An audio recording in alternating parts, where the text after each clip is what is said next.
வணக்கம் நண்பர்களே. One piece 2வது சீசனோட 6வது எபிசோடு விளக்கத்தை பார்க்கறதுக்கு முன்னாடி நம்ம சேனலுக்கு புதுசாக வரவங்க மறக்காமல் ஃபிலிம் ஃபெதர்ஸ்க்கு சப்ஸ்கிரைப் பண்ணிடுங்க.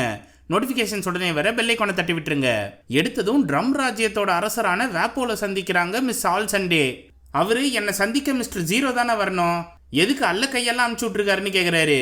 மிஸ்டர் ஜீரோக்கு நிறைய வேலை இருக்கு, அது மட்டும் இல்லாமல் உங்கள் பரம எதிரி அலபாஸ்டா ராஜ்யத்தோட அரசரான கோப்ராவோட பொண்ணை வேற நாங்கள் போட்டு தள்ளணும். இப்படி ஏகப்பட்ட வேலைகளை வச்சுக்கிட்டு நான் உங்களை பார்க்க வந்ததே பெரிய விஷயம்னு சொல்கிறாங்க மிஸ் ஆல் சண்டே. அதை கேட்டு அல்லக்க இங்கே 2 பேரும் அரசரையே எதிர்த்து பேசுறியான்னு சத்தம் போடுறாங்க. நான் பரோக் ஒர்க்ஸுக்கு நிறைய காசு கொடுத்துருக்கேன், அதனால நிச்சயமா நீங்க எதனா எனக்கு செஞ்சாகணும்னு சொல்றாரு வேப்போலு. நீங்க தின்னு கெட்ட குடும்பம்னு நான் கேள்விப்பட்டிருக்கேன். அது மட்டும் இல்லாம உங்க ராஜ்யத்துல தங்கிட்டு இருந்த பிளாக் பேர்டும் கிளம்பிட்டான். அவனுக்கு பயந்து தானே நீங்க தனியா வந்திருக்கீங்க. இப்போ நீங்க மறுபடியும் திரும்பி போய் அரியணையில உட்காரணும். அதுக்கு தான் இந்த பரிசுன்னு ஒரு டப்பாவை கொடுக்குறாங்க. அதை திறந்து பார்த்தா உள்ள ஒரு டெவில் ஃப்ரூட் இருக்கு. அதை பார்த்ததும் சந்தோஷமா எடுத்து சாப்பிட்றதுக்கு முன்னாடி இதுல என்ன சக்தி இருக்குன்னு கேட்கிறாரு. அதுல தான் சுவாரஸ்யமே அடங்கியிருக்கு, நீங்க சந்தோஷமா சாப்பிடுங்கன்னு சொல்லிட்டு போறாங்க மிஸ் ஆல் சண்டே. உடனே இரும்பு வாயம் வேப்போலு அதை கடிச்சு திங்கும் போது தான் கலவரமான டைட்டில் கார்டே போடுறாங்க. இது இப்படி இருக்க மயக்கம் தெளிஞ்சு எந்திரிச்ச நாமிக்கு சாப்பிட சூப்பு கொண்டு வந்து தரான் சாஞ்சி. நான் இப்பதானே சாப்பிட்டு படுத்தேன், எனக்கு சின்ன மயக்கம் தான், ஃப்ரீயா விடுன்னு சொல்றான் நாமி. நீ மயக்கம் போட்டு இதோட 4 நாள் ஆச்சு. லிட்டில் கார்டன்ல உனக்கு என்னமோ நடந்திருக்கு, அதனாலதான் உன் கையில இருக்க நரம்புகள் கருப்பா மாறிக்கிட்டு இருக்குன்னு சொல்றான் சாஞ்சி.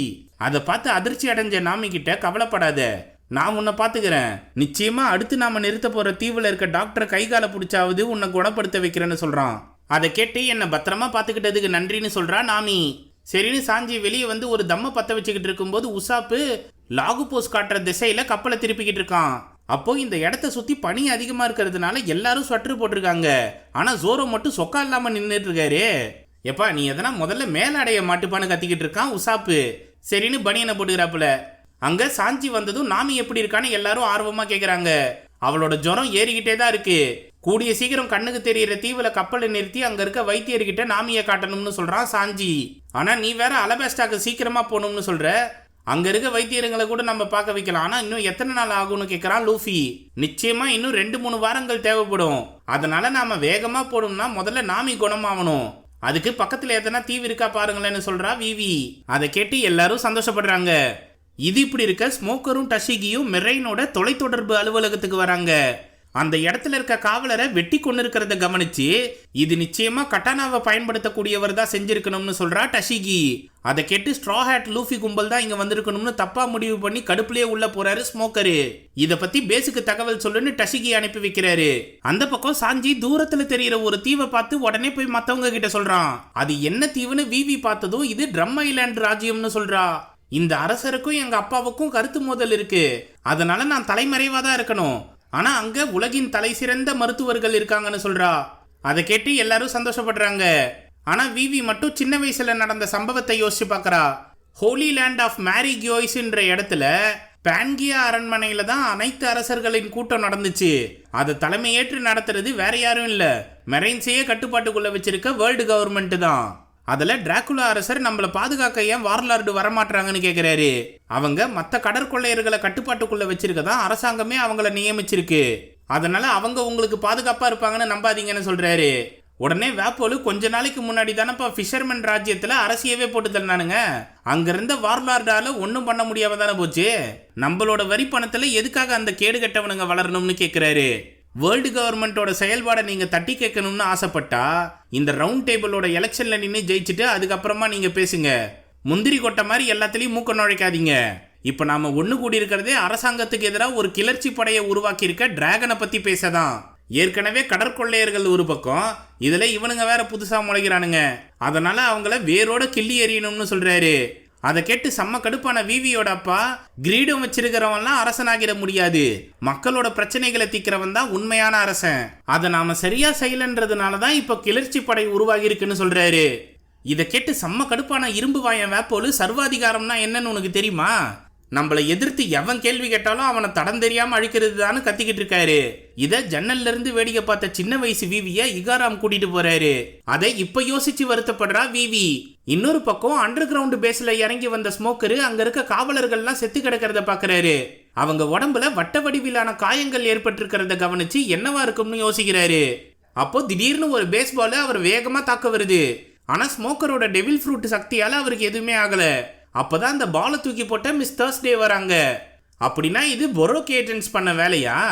ஸ்ட்ரா ஹேட்ஸுக்கும் இதுக்கும் எந்தவித சம்பந்தம் இல்லை போலையேன்னு யோசிக்கிறாரு.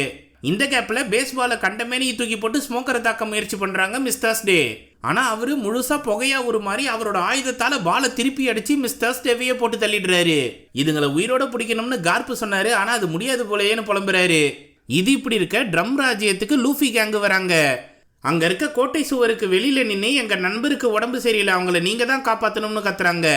உங்க கப்பலை பார்த்தோம், நீங்க கடற்கொள்ளையர்கள்னு எங்களுக்கு தெரிஞ்சிருச்சு, ஒழுங்கு மரியாதையா இங்க இருந்து கிளம்புங்கன்னு உள்ள இருக்கவங்க கத்துறாங்க.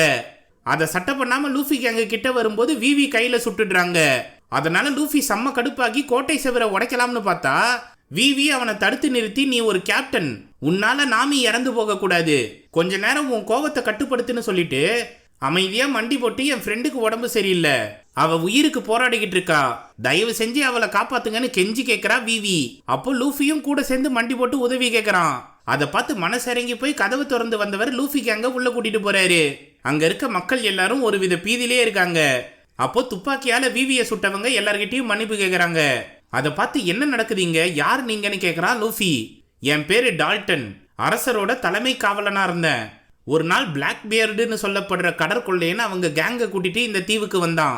அவனோட அதிபயங்கர சக்தியை பார்த்து அரசர் இங்க இருக்க மொத்த மருத்துவர்களையும் கூட்டிட்டு தப்பிச்சு போயிட்டாரு. அதனால பிளாக் பியர்டுக்கு தேவையான எல்லா பொருளையும் இங்க இருந்து ஆட்டையை போட்டு தான் அவன் கிளம்பினான். அதனாலதான் நாங்க கடற்கொள்ளையர்கள் எல்லாரையுமே விரோதியா பார்த்துக்கிட்டு இருக்கோம். இப்போ இந்த ஊருக்கு நான் தலைமை காவலனா இருக்கேன்னு சொல்றாரு டால்டன். சரி, இப்போ எங்க ஃப்ரெண்டை காப்பாத்த வேற யாரும் வைத்தியர் இங்க இல்லையான்னு கேட்கறான் லூஃபி. பனிமலைக்கு மேல அரசரோட கோட்டை இருக்கு, அங்கதான் குரேஹான்னு ஒரு டாக்டர் இருக்காங்க. ராத்திரி நேரத்துல உங்களால மலை ஏறி போக முடியாது, விடியற வரைக்கும் உங்க ஃப்ரெண்டை பத்திரமா பாத்துக்கோங்க, காலையில எந்திரிச்சு கூட்டிட்டு போங்கன்னு சொல்றாரு டால்டன். அப்போ அந்த ஊருக்காரங்க, குரேஹா ஒரு சூனியக்கார கேள்வி, அவ இந்த ஊருக்கு மான்ஸ்டர் மிருகத்துல தான் வருவா, அவ கொடுக்கற எதுவும் மருந்து கிடையாது, சூனியம் வைக்கிற சொல்யூஷன் தான் சொல்றாங்க. எது எப்படியோ நான் நாமியா அவங்க கிட்ட தான் அழைச்சிட்டு போய் காட்டுவேன்னு சொல்றான் லூஃபி. இன்னொரு பக்கம் ஆபீஸ் ரூமுக்கு வந்த டஷிகி அங்கேயும் ஒருத்தரை வெட்டி போட்டிருக்கிறத பார்த்து அதிர்ச்சி அடைகிறா. அப்போ பரோக் ஒர்க்ஸை சேர்ந்த மிஸ்டர் லெவனு டஷிகியவும் வெட்ட முயற்சி பண்றான். அவங்கிட்ட இருந்த கட்டனாவை பார்த்து பொக்கிஷம் மாதிரி பாதுகாக்க வேண்டியது பொறுக்கி கையில இருக்கிறதா, நிச்சயமா என்னால அதை அனுமதிக்க முடியாதுன்னு சொல்லி சண்டைக்கு போறா. அப்போ மிஸ்டர் லெவனு டஷிகியை வெட்ட முயற்சி பண்ணாலும் அவனை அசால்ட்டா படுக வச்சு அவன் கத்தியவே பிடுங்கி நெத்தியில ஒரே அடி அடிச்சு மட்டையாக்கிடுறா. அப்போ ஸ்மோக்கர் உள்ள வந்து, இந்த பரோக் ஏஜென்சி இங்க என்ன பண்றானுங்க, நல்ல வேளை இவனையாச்சும் உயிரோட பிடிச்சிருக்கியே, இந்த நாயை விசாரிக்க வேண்டிய விதத்துல விசாரிச்சு உண்மையை தெரிஞ்சுக்கலாம்னு சொல்றாரு. இது இப்படி இருக்க நாமியோட நிலைமை நொடிக்கு நொடி மோசமாவறத கவனிச்சு அவளை உடனே மேல தூக்கிட்டு போகணும்னு சொல்றான் லூஃபி. அப்படின்னா உன் கூட நானும் வரேன்னு சொல்றான் சாஞ்சி. ஏம்பா, இவ்வளவு நேரம் பொறுத்த நமக்கு விடியற வரைக்கும் காத்திருக்க முடியாதா, இந்த பணியில நீ அவளை தூக்கிட்டு போனா மரணம் நிச்சயம்னு சொல்றான் உசப்பு. அப்படியே விவியோட காயத்துக்கும் கட்டு போட்டு விடுறான். ஆனா லூஃபி இதை பத்தி நாமி கிட்ட சொன்னதும், நான் உங்களை நம்புறேன் கேப்டன்னு சொல்றா. அப்போ நானும் உன் கூட வரேன்னு ஜோரோ சொல்ல, நீ இங்க இருந்து விவியை பாத்துக்கோ, பெரோக் ஏஜென்சி யாருன்னா வந்தாங்கன்னா அவங்கள சமாளிப்பல்ல, நாங்க போய் நாமியை காப்பாத்துறோம்னு சொல்றான் லூஃபி. சரின்னு சாஞ்சி லூஃபி முதுகுல நாமியை இறுக்கமா கட்டிட்டு மலை மேல ஏறி போலாம்னு சொல்றான். அதன்படி ரெண்டு பேரும் உயிரை பணைய வச்சு அந்த மலையை ஏற தொடங்குறாங்க. உசாப்பு அவனோட ஆயுதத்தை மேம்படுத்த நோண்டிக்கிட்டு இருக்கும்போது ஜோரோ நானும் மேல போயிருக்கணுமே புலம்புறான். உன்னால இங்க இருந்து என்ன பண்ண முடியுமோ அதை மட்டும் செய்யு, அதான் லூஃபியும் சாஞ்சியும் போயிருக்கானுங்களேன்னு உசாப்பு கத்துனதும், நான் போய் டால்டன் கூட காவலுக்கு நிக்கிறேன்னு சொல்லிட்டு போறான் ஜோரோ. அப்போ விவி மறுபடியும் பழைய சம்பவத்தை நினைச்சு பாக்குறா. இகாராம் சின்ன வயசு விவிய தனியா கூட்டிட்டு வந்து மீட்டிங்ல என்ன நடக்குதுன்னு நீ ஒளிஞ்சு நின்னு வேடிக்கை பார்க்க கூடாது, மத்த அரசர்களுக்கு இந்த விஷயம் தெரிஞ்சதுன்னா பெரிய பிரச்சனை ஆகிடும்னு சொல்றாரு. நான் தானே நம்ம நாட்டோட எதிர்கால இளவரசி, மீட்டிங்ல அப்பா என்ன பேசுறாருன்னு தெரிஞ்சா எனக்கும் உபயோகமா இருக்கும்லன்னு சொல்றா. அப்படின்னா இந்த இடத்த நான் உனக்கு சுத்தி காட்டுறேன், வேர்ல்டு கவர்மெண்ட் எப்படி செயல்படுதுன்னு நீயும் தெரிஞ்சுப்பலன்னு சொல்றாரு இகாராம். அப்படின்னா எனக்கு ஐஸ்கிரீம் வாங்கி கொடுத்துட்டு சுத்தி காட்டுங்க, இல்லனா அப்பா கிட்ட போட்டு கொடுத்துருவேன்னு சொல்றா விவி. பரவாயில்லையேம்மா, உன்னோட முதடியிலே முரட்டுத்தனமா இருக்கேன்னு பாராட்டிட்டு பக்கத்துல இருக்க ஆபீசர் கிட்ட பேச போறாரு இகாராம். அந்த சமயம் இரும்பு வாயம் வாப்போலு விவியோட அப்பா கிட்ட வாதாடிட்டு வெளியே கோவமா நடந்து வரான். அப்போ எதிர்க்க நின்னுட்டு இருந்த விவி யாருன்னே தெரியாம பட்டுன்னு கண்ணத்திலே அரைஞ்சிடுறான். அதை பார்த்து செம்ம கோபத்துல ஓடி வந்த இகாராம், இவ யார் தெரியுமா, அலபாஸ்டா ராஜ்யத்தோட இளவரசின்னு சொல்றாரு. அப்படியா, நான் தெரியாம தான் அடிச்சிட்டேன், இருந்தாலும் பரவாயில்ல, இதுக்கெல்லாம் மன்னிப்பு கேட்க முடியாது, உன்னால என்ன இப்ப என்ன பண்ண முடியும்னு கேட்கிறாரு வாப்போலு. உடனே விவி, நான் தான் தெரியாம அவர் மேல மோதிட்டேன், அதனால என்ன மன்னிச்சிடுங்க, இந்த பிரச்சனையை பெருசாக்காதீங்கன்னு சொல்றா. உடனே வேப்போலும் அவனோட அல்லக்கைங்களும் அங்கிருந்து கிளம்புறாங்க. ஆனா வேப்போலுக்கு அரசவை காவலரா இருந்த டால்டன் இகாராம் கிட்ட அவருக்காக நான் மன்னிப்பு கேட்டுக்கிறேன்னு சொல்லிட்டு போறாரு. அங்கிருந்து தனியா போய் உக்காந்து அழுதுகிட்டு இருந்த விவி கிட்ட உன்னோட இந்த செயல் மிகப்பெரிய யுத்தத்தையே தடுத்திருக்குன்னு சொல்லலாம், உன்னை நினைச்சு நான் பெருமைப்படுறேன்னு சொல்றாரு இகாராம். இதை மறைஞ்சு நின்று வேடிக்கை பார்த்து வருத்தப்படுறாரு டால்டன். அதை இப்ப யோசிச்சு வருத்தப்பட்ட விவி, செழிப்பா இருந்த நாடே இப்படி சின்னாபின்னமா சதறி கிடக்கு, நான் எங்க ராஜ்யத்தை விட்டு போய் பல வருஷம் ஆகுது, அங்க என்ன நடக்குதோன்னு புலம்பிக்கிட்டு இருக்கா விவி. எப்பவும் கண்ணு முன்னாடி இருக்க பிரச்சனையை மட்டும் பார்த்தா நமக்கு தீர்வு கிடைக்கும், கண்ணுக்கே தெரியாத பிரச்சனையை பத்தி யோசிச்சா மண்டை வலிதான் வரும்னு சொல்றான் உசாப்பு. அதை கேட்டு கவலையை மறந்து உசாப்புக்கு உதவி பண்றா விவி. ஆனா உசாப்பு நாமியையும் மற்றவங்களையும் நினைச்சு கவலைப்படுறான். அதே சமயம் லூஃபி நாமியை தூக்கிட்டு கொடூரமா கஷ்டப்பட்டு அந்த பனிமலை மேல வெறும் கையாலேயே ஏறி வரான். பின்னாடியே சாஞ்சியும் ஏறி வரான். ஒரு இடத்துல லூஃபியோட கால் தவறி கீழே சறுக்கிட்டு போறான். அப்போ விரல்கள் தேஞ்சாலும் பரவாயில்ல, நகம் பேந்தாலும் பரவாயில்லன்னு கஷ்டப்பட்டு பாறையை பிடிச்சிடுறான். அதை பார்த்து சாஞ்சி காட்டுத்தனமா கத்தும் போது மேல இருக்க கூர்மையான பனிப்பாறைகள் உடைஞ்சு விழுது. அதனால சாஞ்சியும் கீழே விழுந்துடுறான். அப்போ லூஃபி அவனோட ரப்பர் சக்தியை பயன்படுத்தி தலையை நீளமா நீட்டி சாஞ்சியை கவ்வி மேல தூக்கி வீசிடுறான். அடுத்து கையில ரத்த காயங்களோட நாமியை தூக்கிட்டு மேல வந்து விழுறான். அங்க இருக்க கோட்டையை பார்த்து இது ரொம்ப அழகா இருக்கேன்னு சொல்லி மயங்கிடுறான். அந்த சமயம் மர்ம ஜந்து ஒண்ணு அவன் முன்னாடி வந்து நிக்க அறமயக்கத்துல ஏந்திரிச்சு என் நண்பர்களை காப்பாத்துன்னு சொல்லி மறுபடியும் மயங்கிடுறான். இன்னொரு பக்கம் மிஸ்டர் லவனை கொடூரமா கட்டி போட்டு விசாரிச்சுக்கிட்டு இருக்காரு ஸ்மோக்கரு. நீ என்ன பண்ணாலும் என் வாயில இருந்து உண்மையை வெளிக்கொண்டு வர முடியாதுறான்னு நெக்கலா பேசுறான். உடனே புகை சக்தியை பயன்படுத்தி அவனை மயக்கமடைய வச்சிடுறாரு ஸ்மோக்கரு.